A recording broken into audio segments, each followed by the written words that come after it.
नन्ही सी गुड़िया लेके सौंप दे दी कन्हैया, कन्हैया उसी से खेलने लगे। अब मैया गोद में लेके कहती है बड़ा प्रेम करती हूँ, कहाँ तू रुष्ट हो जाता है मुझसे। ये बात सुनी तो कन्हैया बड़े मगन हो गए, लेकिन इतने में ही अंदर से आवाज आई, अरे मैया सुनो, दूध बन गो तुम्हारो।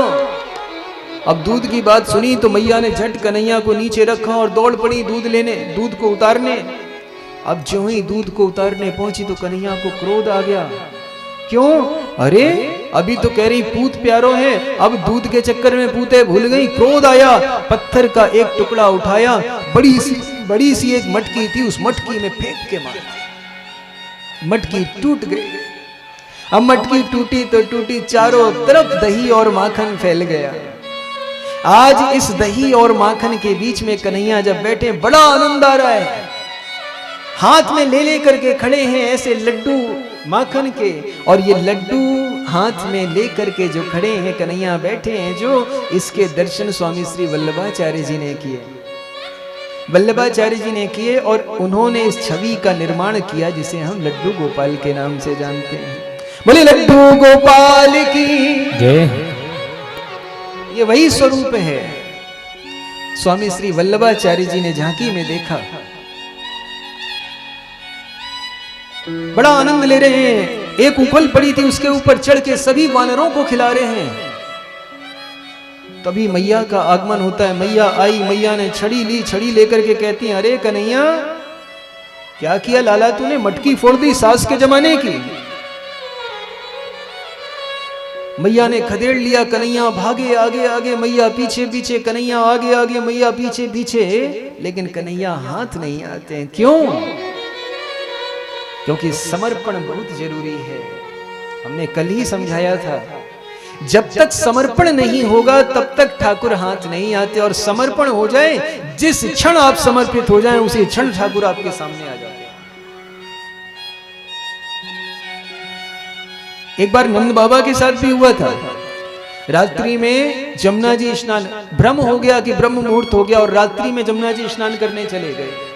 वरुण लोक से वरुण देवता के दूत आए और बाबा को उठा ले गए। इसीलिए कहते हैं रात में किसी भी जलाशय में स्नान नहीं करना चाहिए। स्नान करते समय विशेष रूप से ध्यान रखें, पहली बात मौन होकर के स्नान करें। मानसिक रूप से सभी नदियों को, तीर्थों को याद करके स्नान करें, बोलना नहीं है, मानसिक। रात्रि में किसी जलाशय में स्नान नहीं करें, और कभी नग्न होकर के स्नान नहीं करना चाहिए। किसी जलाशय में स्नान करें तो कभी भी जलाशय में थूके नहीं, कभी मूत्र ना करें। इन नियमों का पालन करेंगे तो वरुण देव बड़े प्रसन्न होते हैं, लेकिन यदि आप इन नियमों का पालन नहीं करेंगे तो वरुण देव आपसे नाराज हो जाते हैं। प्रेम से बोलो। और जब वरुण देव नाराज होते हैं तो हमारा मूलाधार जो होता है ना, ये जो पेट का भाग होता है, कटी प्रदेश जिसे कहते हैं, ये बीमारी से ग्रस्त हो जाता है। इसमें जलोदर जैसी बीमारियां हो जाती हैं, इसमें पीलिया जैसी बीमारियां होती हैं, अपेंडिक्स, हाइड्रोसिल जैसी जो बीमारियां हैं, ये वरुण देवता के नाराज होने का ही फल होती हैं। प्रेम से बोलो। हाथ नहीं आए, लेकिन जिस दिन समर्पण कर दिया मैया ने, जब समर्पण का भाव, जब थक के चूर हो गई कि अब हाथ नहीं आता कन्हैया, मैं थक गई, तो मैया कन्हैया आकर के दौड़ के मैया के गले से लग गए। अब मैया भी देखो, मैया ने मौका देखा, कन्हैया को पकड़ा और उखल से बांध दिया। उखल से बांधा, उखल को खींचते खींचते कन्हैया ले गए। उखल में भी रस्सी 2 अंगुल छूट रही थी, कथा आपने सुनी होगी। ये प्रेम और विश्वास जब तक नहीं होगा, समर्पण जब तक नहीं होगा, तब तक देखो, समर्पण होने से भगवान हाथ में आते हैं, लेकिन प्रेम और विश्वास होने से भगवान बंध जाते हैं। अगर इनमें से किसी की भी कमी हुई तो भगवान दूर चले जाते हैं। भगवान श्री कृष्ण ने, नन्हे से ठाकुर जी हैं, उस ओखल को खींचते खींचते खींचते खींचते, यमलार्जुन के 2 वृक्ष हैं, नल कुबर और मणिग्रीव कुबेर के पुत्र हैं, नारद जी के सम्मान में खड़े नहीं हुए थे, जिनको श्राप लग गया था कि जाओ जड़ हो जाओ।